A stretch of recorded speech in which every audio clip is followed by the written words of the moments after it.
नमस्कार दोस्तों, मेरा नाम है विमल सिंह। बालाजी स्टडी अड्डा में आप सभी का स्वागत है। बीपीएससी टीआरई 3 को लेकर के दो अलग अलग जिलों से दो नए नोटिफिकेशन आज की तारीख 17 जनवरी 2025 के सबसे लेटेस्ट के जो है वो जारी हुए हैं। दोनों की बात इस वीडियो में करेंगे।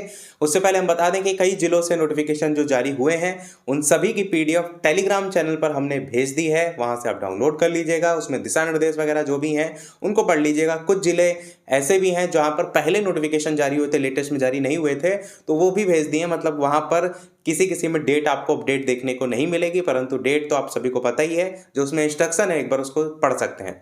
तो जो सबसे पहला नोटिफिकेशन निकल करके आया है 17 जनवरी 2025 का, वो है आपका किशनगंज से, बिहार सरकार समाहरणालय किशनगंज।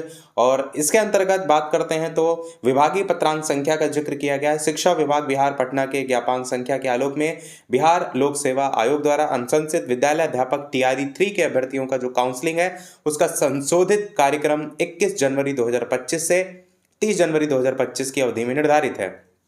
इसमें बताया गया है कि जो विद्यालय अध्यापक के अभ्यर्थी हैं उनका 21 तारीख से 30 तारीख तक जो काउंसलिंग का स्थल है वो रहेगा डीआरसीसी किशनगंज। तो ये प्लेस हो गया, क्योंकि प्लेस को लेकर के कई लोग कंफ्यूजन है।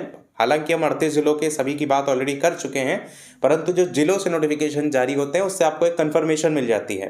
तो डीआरसीसी किशनगंज में होगा डॉक्यूमेंट वेरिफिकेशन, जो भी किशनगंज जिनको भी जिला अलॉट हुआ है। काउंसलिंग का जो संशोधित कार्यक्रम है वो यहाँ पर दिया गया है 1 से 5, 6 से 8, 9 से 10, 11 से 12, जहाँ पर जो रिवाइज डेट ऑफ काउंसलिंग है 21 से 30 जनवरी 2025 और प्लेस ऑफ काउंसलिंग में डीआरसीसी किशनगंज।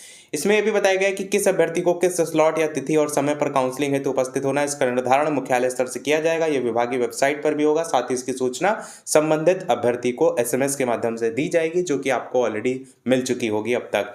अच्छा, एक चीज ये भी देखने को मिल रही है कि 1 से 5 के लेवल का जो मैसेज वाला आपको तिथि और स्लॉट बताया जा रहा है वो अभी 1 से 5 के लेवल के ही जितने कमेंट देखने को मिल रहे थे उनका ही देखने को मिल रहा है। 6 से 8 के लेवल, 9 से 10 उसमें समय लग सकता है, ऐसा देखने को कमेंट के हिसाब से देखने को मिल रहा था। तो परेशान मत होइएगा, हो सकता है कुछ समय बाद आपको देखने को मिले, क्योंकि पीआरटी की पहले ही आपका डीबी लगी है, इसलिए शायद पहले उनको जारी कर दिया गया है। और हो सकता है जैसे जैसे 6 से 8 नज़दीक आए फिर वो जारी किया जाए, या हो सकता है देर शाम तक वो भी जारी हो जाए। तो ये चीज़ देखने को मिल रही है। इसमें ये बताया गया है कि काउंसलिंग कराने हेतु 3 सदस्यीय दल का गठन किया गया है, जो कि नाम यहाँ पर दिए गए हैं। यहाँ पर नूपुर प्रसाद जी, शीला कुमारी जी, कुमकुम जी। काउंसलिंग पंजी और अन्य सभी अभिलेखों पर गठित दल के सभी सदस्यों का जांच के क्रम में निम्न स्थिति उत्पन्न हो सकती है। पहला, काउंसलिंग के दौरान आपके प्रमाण पत्र सही पाए गए। दूसरा, कि प्रमाण पत्र जो आपके हैं वो संदेहास्पद पाए गए। तीसरा, प्रथम दृष्टया फर्जी पाए गए। और चौथा, मूल प्रमाण पत्र प्रस्तुत आप नहीं कर पाए। तो ये बताए गए 1 से 3 तक के जो क्रम है उसमें पाए गए प्रमाण पत्रों को तिथिवार स्लॉटवार संधारित करके सीलबंद बक्से में जिला शिक्षा पदाधिकारी को काउंसलिंग दल उपलब्ध कराएगा। और उक्त गठित दल के जो सदस्य हैं काउंसलिंग हेतु अभ्यर्थियों द्वारा उपलब्ध कराए गए प्रमाण पत्रों की सर्वप्रथम अवलोकन करके उसकी प्रथम दृष्टया जांच भी करेंगे। साथ ही ये अगर सही पाए जाते हैं उसके संबंधित अभ्यर्थी को काउंसलिंग हेतु निर्धारित काउंटर पर भेजना सुनिश्चित करेंगे। तो पहले जांच किए जाएंगे, फिर आपको काउंटर पर भेजा जाएगा। ये चीज़ यहाँ पर क्लियर की गई है। उक्त कार्य में सहयोग के लिए जो ललन जी यहाँ पर नाम दिया गया है, जिला शिक्षा पदाधिकारी स्थापना प्रशाखा किशनगंज जो है वो रहेंगे। उक्त के आलोक में काउंसलिंग हेतु निम्नवत पदाधिकारी कर्मी को डीआरसीसी किशनगंज में 21 तारीख से 30 तारीख तक के लिए प्रतिनियुक्त किया जाता है, जिसमें काउंटर संख्या 5 तक आपको यहाँ देखने को मिलेगी। संबंधित कर्मी के नाम, उनके पदनाम और साथ ही साथ उनकी अभिव्यक्ति भी दी गई है। तो यहाँ पर जो नाम आप सारे लिस्ट में देख पाएंगे, जिसमें अगर आप देखेंगे तो 1, 2, 3 करके आपके काउंटर 1 पर रहेंगे, इसी प्रकार 2 पर 3 लोग, इसी प्रकार 3 पर 3 लोग, इसी प्रकार 4 पर, इसी प्रकार 5 पर। तो ये आपको देखने को मिलेंगे। साथ ही सुरक्षित कर्मी के रूप में भी यहाँ पर नाम दिए गए हैं। साथ ही 5वें पॉइंट में बताया गया है कि काउंसलिंग हेतु शिक्षकों की उपस्थिति दर्ज करने हेतु निम्न कर्मियों को प्राधिकृत किया जाता है, जहाँ पर 2 नाम यहाँ पर भी दिए गए हैं। ये सभी मैं नाम इसलिए दिखा रहा हूँ ताकि किशनगंज में जिनका भी हो यही सभी आपको देखने को मिलेंगे, तो थोड़ा सा आपको दिमाग में टेंशन कम होगी, हेल्प लेने में भी सहायता मिलेगी। बाकी आगे बताया गया उक्त कर्मियों को निर्देश दिया जाता है कि काउंसलिंग अवधि में शिक्षकों की उपस्थिति पंजी में दर्ज करेंगे। प्रत्येक दिन काउंसलिंग के उपरांत पंजी को समिति के सदस्यों से क्लोज करवाना भी सुनिश्चित करेंगे। मतलब कौन कौन वहां पर पहुंच रहा है उसको लेकर के अटेंडेंस वगैरह भी देखने को मिलेगी। काउंसलिंग हेतु शिक्षक अभ्यर्थियों के आधार से संबंधित कार्य हेतु चिन्हित एजेंसी के द्वारा प्राधिकृत निम्न कर्मियों के द्वारा किया जाएगा। तो यहाँ पर आधार से संबंधित जो कार्य हैं उनके लिए 3 नाम दिए गए हैं, ये जो है आपका कार्य कंप्लीट कराएंगे।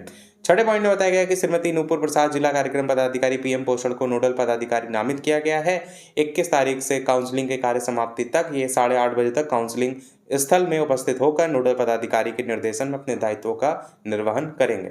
साथ ही प्रतिनियुक्त डाटा एंट्री ऑपरेटर को निर्देश दिया जाता है कि अपने कंप्यूटर सिस्टम, लैपटॉप, इंटरनेट सुविधा युक्त और प्रिंटर आदि के साथ दिनांक 21 तारीख से काउंसलिंग स्थल में आप उपस्थित हो जाएं और पदाधिकारी सम्मत जो भी पदाधिकारी उनके दिशा निर्देशन में अपना कार्य निष्पादन करना सुनिश्चित करेंगे। काउंसलिंग से संबंधित सभी कार्यों को समयबद्ध तरीके से सहजता पूर्वक संपन्न कराए जाने के लिए श्री राजीव कुमार जी जो हैं उनको लेकर के भी नाम दिया गया है कि उनके निर्देशन में सारे कार्य देखे जाएंगे और साथ ही ये भी निर्देश दिया गया है कि किसी प्रकार की कठिनाई वगैरह होंगी तो उसमें सहयोग वगैरह दें।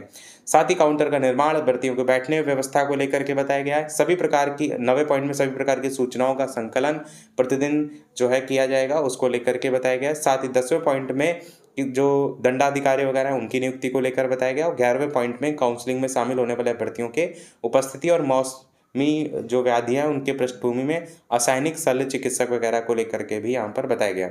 साथ ही यहाँ पर ऐसा कोई खास पॉइंट नहीं, नीचे आप देख पाएंगे जिला शिक्षा पदाधिकारी किशनगंज, तारीख 17 जनवरी 2025 की और आज आपकी तारीख है 17 जनवरी 2025। तो सबसे लेटेस्ट का ये नोटिफिकेशन है, तो ये सारी चीज़ें आपको यहाँ पर देखने को मिल रही हैं। अब एक और आज ही की तारीख में जारी हुआ है, वो जिला आपका है पूर्णिया जिला।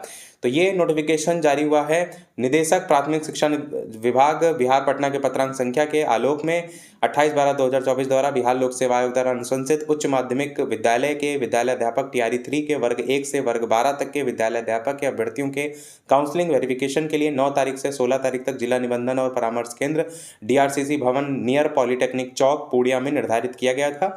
पुनः निदेशक शिक्षा विभाग बिहार पटना का पत्रांक संख्या जो 7/1/2025 वाला था, उसके बाद डेट को बदल दिया गया था। टीआरई 3 के 1 से 12 तक के विद्यालय अध्यापक के लिए काउंसलिंग वेरिफिकेशन के लिए संशोधित दिनांक 21 तारीख से 30 तारीख तक निम्न रूपेण निर्धारित किया गया है। तो यहाँ पर देखेंगे सभी की बात की गई, टीआरई 1 से 5, 6 से 8, 9 से 10, 11 से 12।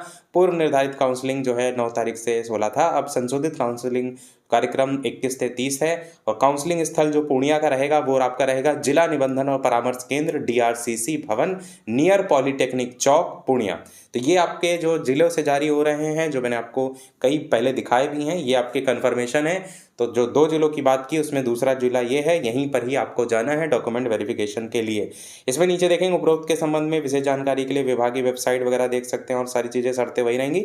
नीचे आप तारीख देख पाएंगे 17 जनवरी 2025 की और नीचे साइन पूर्णिया जिला पदाधिकारी। तो ये 2 नोटिफिकेशन आपको आज की तारीख के देखने को मिले। अब देखना ये है कि इसी प्रकार बाकी और जिलों से क्या जारी होते हैं, अभी और किस प्रकार के जो नोटिफिकेशन है उसका आना बाकी रह गया है, क्या कुछ दिशा निर्देश अलग से दिए जाते हैं।